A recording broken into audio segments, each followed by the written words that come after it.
Welcome to Love's Tender Flame, Tales of Romance. I'm Mardell, reading Roast Beef Medium by Edna Ferber. So pour a cup of tea, find a comfy chair, and escape to romance. Chapter 1, Roast Beef Medium. There is a journey compared to which the travels of Bunyan's hero were a summer evening stroll. The pilgrims by whom this forced march is taken belong to a maligned fraternity and are known as traveling men, sample case in hand, trunk key in pocket, cigar in mouth, brown derby atilt at an angle of 90.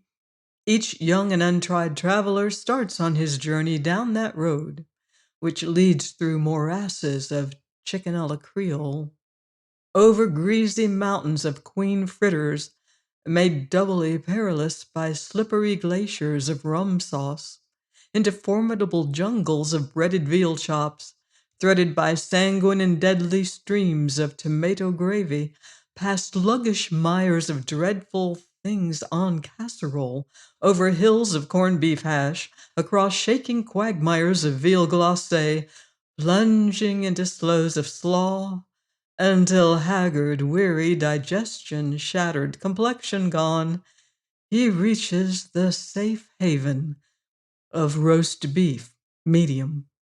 Once there, he never again strays, although the pompadoured, white-aproned siren sings songs in his ear the praises of Irish stew and pork with applesauce. Emma McChesney was eating her solitary supper at the Berger house at Three Rivers, Michigan. She had arrived at the roast beef haven many years before. She knew the digestive perils of a small-town hotel dining room as a guide on the snow-covered mountain knows each treacherous pitfall and chasm. 10 years on the road had taught her to recognize the deadly snare that lurks in the seemingly calm bosom of minced chicken with cream sauce. Not for her. The impenetrable mysteries of a hamburger and onions. It had been a struggle, brief but terrible, from which Emma McChesney had emerged triumphant, her complexion and figure saved. No more metaphor, on with the story which left Emma at her safe and solitary supper. She had the last number of the Dry Goods Review propped up against the vinegar cruet and the Worcestershire and the salt shaker. Between conscientious but disinterested mouthfuls of medium roast beef, she was reading the snappy ad set forth by her firm's bitterest competitors, the Strauss Sans Silk Skirt Company. It was a good reading ad. Emma McChesney, who had forgotten more about petticoats than the average skirt salesman ever knew, presently allowed her lukewarm beef to grow cold and flabby as she read. Somewhere in her subconscious mind, she realized that the lanky head waitress had placed someone opposite her at the table. Also subconsciously, she heard him order liver and bacon with onions. She told herself that as soon as she reached the bottom of the column, she'd look up to see who the fool was. She never arrived at the column's end. "I just hate to tear you away from that love lyric, but if I might trouble you for the vinegar?" Emma groped for it, back of her paper, and shoved it across the table without looking up. "And the Worcester." One eye on the absorbing column, she passed the tall bottle. But at its removal, her prop was gone. The Dry Goods Review was too weighty for the salt shaker alone. "And the salt, thanks. Warm, isn't it?" There was a double vertical frown between Emma McChesney's eyes as she glanced up over the top of her Dry Goods Review. The frown gave way to a half smile. The glance settled into a stare. "But then anybody would have stared. He expected it," she said afterwards in telling about it. "I've seen matinee idols and tailor supply salesmen and Julian Eltinge, but this boy had any male professional beauty I ever saw, looking as handsome and dashing as a bowl of cold oatmeal, and he knew it." Now, in the 10 years that she had been out representing T.A. Buck's Featherloom Petticoats, Emma McChesney had found it necessary to make a rule or two for herself. In the strict observance of one of these, she had become past mistress in the fine art of congealing the warm advances of fresh and friendly salesmen of the opposite sex. But this case was different, she told herself. The man across the table was little more than a boy. An amazingly handsome, astonishingly impudent, cockily confident boy who was staring with insolent approval at Emma McChesney's trim shirt-waisted figure and her fresh, attractive coloring and her well-cared-for hair beneath the smart summer hat. "It isn't in human nature to be as good-looking as you are," spake Emma McChesney suddenly, being a person who never trifled with halfway measures. "I'll bet you have bad teeth or an impediment in your speech." The gorgeous young man smiled. His teeth were perfect.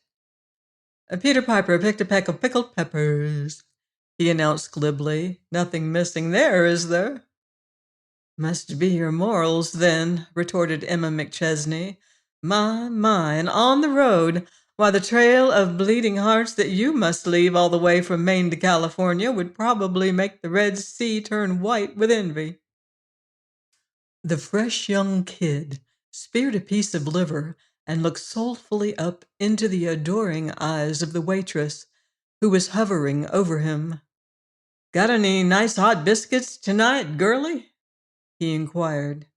"I'll get you some, sure," wildly promised his handmaiden and disappeared kitchenward. "Brand new to the road, aren't you?" observed Emma McChesney cruelly. "What makes you think—" "Liver and bacon, hot biscuits, Worcestershire," elucidated she. "No old-timer would commit suicide that way. After you've been out for 2 or 3 years, you'll stick to the Rock of Gibraltar. Roast beef, medium. Oh, I get wild now and then and order eggs if the girl says she knows the hen that laid 'em, but plain roast beef unchloroformed is the one best bet. You can't go wrong if you stick to it." The godlike young man leaned forward, forgetting to eat. "You don't mean to tell me you're on the road?" "Why not?" demanded Emma McChesney briskly. "Oh, fie," said the handsome youth, throwing her a languishing look.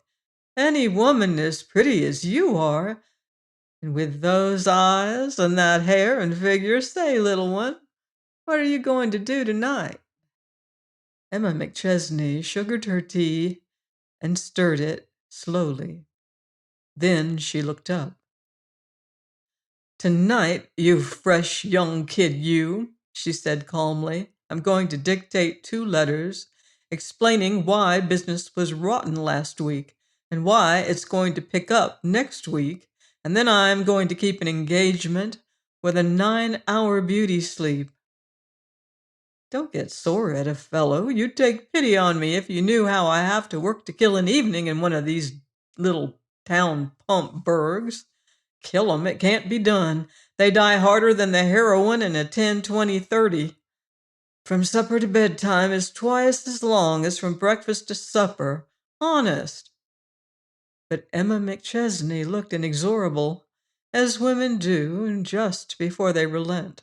Said she, "Oh, I don't know. By the time I get through trying to convince a bunch of customers that T.A. Buck's Featherloom Petticoat has every other skirt in the market looking like a piece of 4th of July bunting that's been left out in the rain, I'm about ready to turn down the spread and leave a call for 6:30. "Be a good fellow," pleaded the unquenchable one. "Let's take in all the nickel shows and then see if we can't drown our sorrows in her." Emma McChesney slipped a coin under her plate, crumpled her napkin, folded her arms on the table, and regarded the boy across the way with what our best talent calls a long, level look. It was so long and so level and even the airiness of the buoyant youngster at whom it was directed began to lessen perceptibly long before Emma began to talk. Tell me, young'un, did anyone ever refuse you anything? I thought not. I should think that when you realize what you've got to learn, it would scare you to look ahead. I don't expect you to believe me when I tell you I never talk to fresh guys like you, but it's true. I don't know why I'm breaking my rule for you, unless it's because you're so unbelievably good looking that I'm anxious to know where the blemish is. The Lord don't make 'em perfect, you know. I'm going to get out those letters, and then if it's just the same to you, we'll take a walk. Those nickel shows are getting on my nerves. It seems to me that if I have to look at one more Western picture about a fool girl with her hair in a braid riding a show horse in the wilds of Clapham Junction and being rescued from a band of almost Indians by the handsome but despised Eastern tenderfoot, or if I see one more of those historical pictures with the women wearing costumes that are a pass between early Egyptian and late State Street, I know I'll get hysterics and have to be carried shrieking up the aisle. Let's walk down Main Street and look in the store windows and up as far as the park and back. Great, assented he.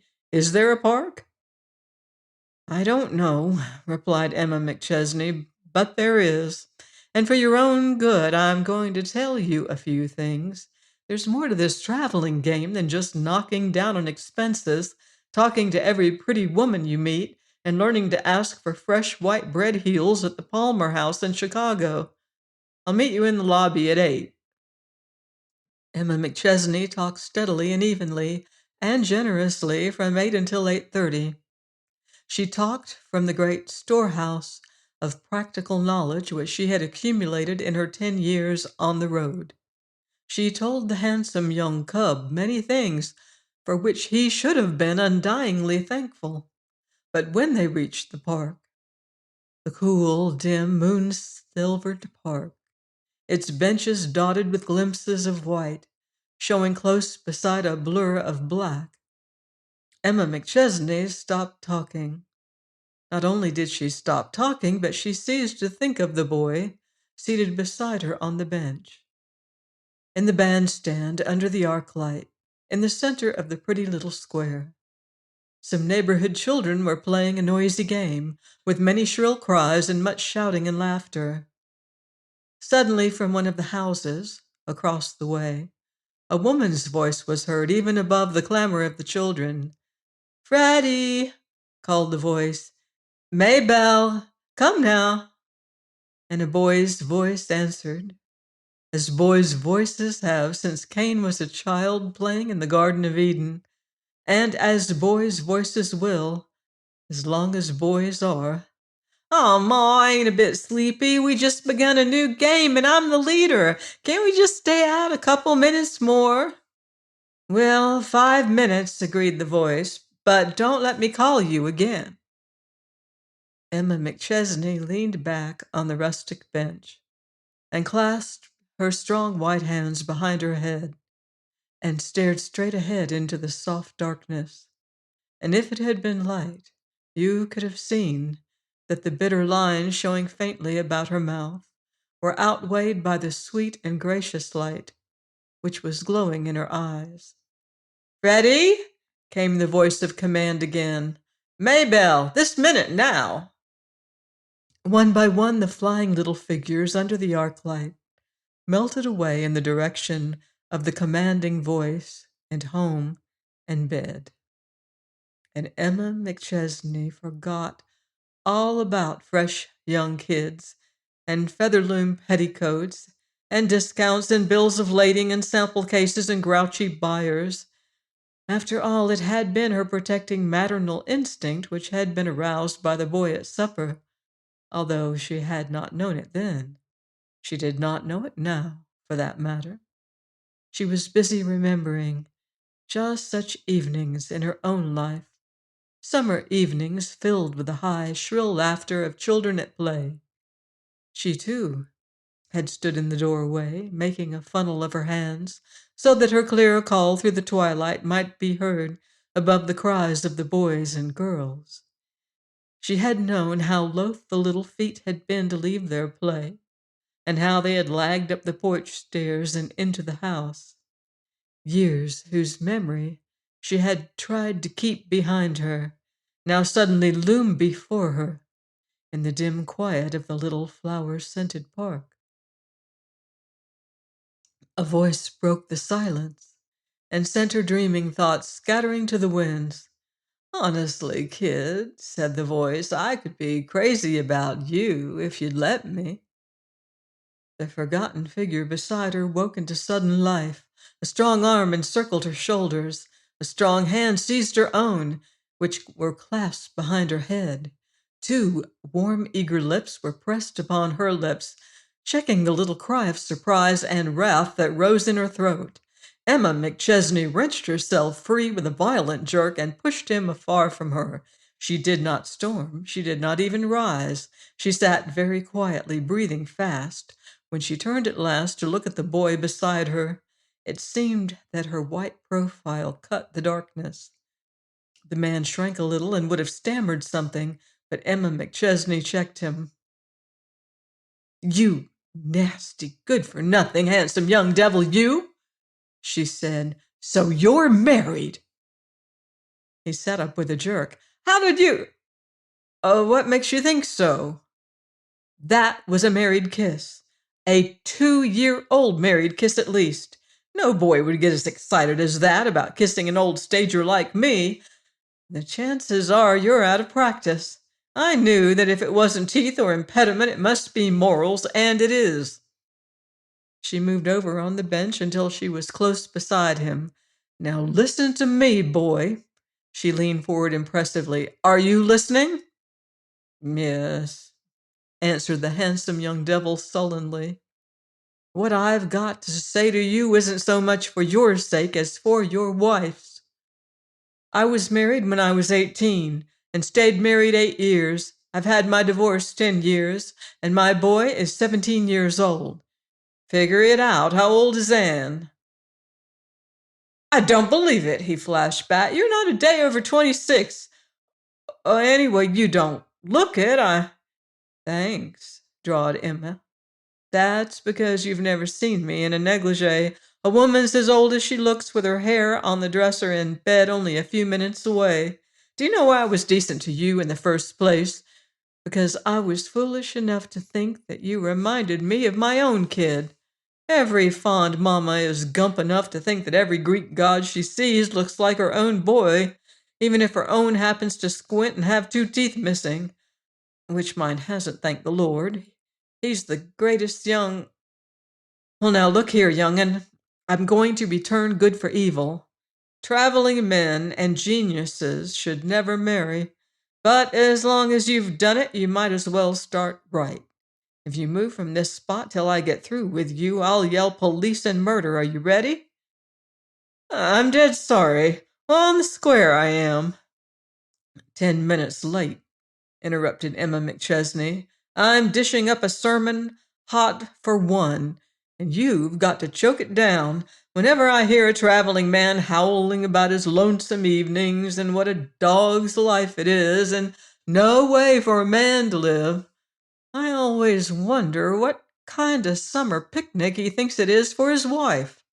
She's really a widow 7 months in the year, without any of the widow's privileges. Did you ever stop to think what she's doing evenings? No, you didn't.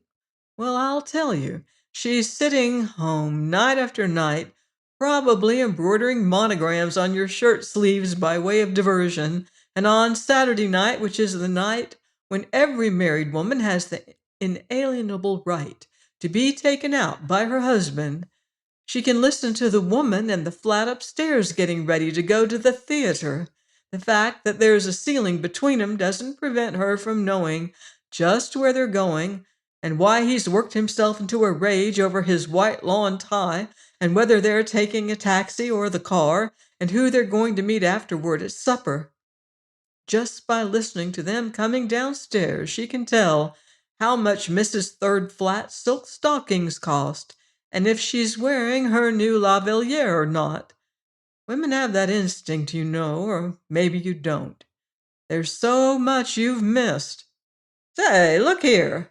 broke from the man beside her, but Emma McChesney laid her cool fingers on his lips. Nothing from the sidelines, please, she said. After they've gone, she can go to bed or she can sit up pretending to read, but really wondering if that squeaky sound coming from the direction of the kitchen is a loose screw in the storm door or if it's someone trying to break into the flat. When she'd rather sit there scared green than go back through that long hall to find out. And then when Tilly comes home with her young man at 11 o'clock, though she promised not to stay out later than 10, she rushes back to the kitchen and falls on her neck, she's so happy to see her. Oh, it's a gay life. You talk about the heroism of the early Pilgrim mothers. I'd like to know what they had on the average traveling man's wife. Bess goes to the matinee every Saturday, he began in feeble defense. Matinee, scoffed Emma McChesney. Do you think any woman goes to the matinee by preference? Nobody goes but girls of 16 and confirmed old maids without brothers and traveling men's wives. Matinee. Say, would you ever hesitate to choose between an all-day train and a sleeper? That's the same idea. What a woman calls going to the theater is something very different. It means taking a nap in the afternoon so her eyes will be bright at night, and then starting at about 5 o'clock to dress and lay her husband's clean things out on the bed. She loves it. She even enjoys getting his bath towels ready and putting his shaving things where he can lay his hands on 'em and telling the girl to have dinner ready promptly at 6:30. It means getting out her good dress that hangs in the closet with a cretonne bag covering it and her black satin coat and her hat with the paradise aigrettes that she bought with what she saved out of the housekeeping money. It means her best silk stockings and her diamond sunbursts that he's going to have made over into a La Valliere just as soon as business is better. She loves it all, and her cheeks get pinker and pinker so that she doesn't really need the little dash of rouge that she puts on because, well, everybody does it, don't you know? She gets ready, all but her dress, and then she puts on a kimono and slips out to the kitchen to make the gravy for the chicken because the girl can never get it as smooth as he likes it. That is part of what she calls going to the theater and having a husband. And if there are children. There came a little inarticulate sound from the boy, but Emma's quick ear caught it. No, well, then we'll let that one black mark less for you.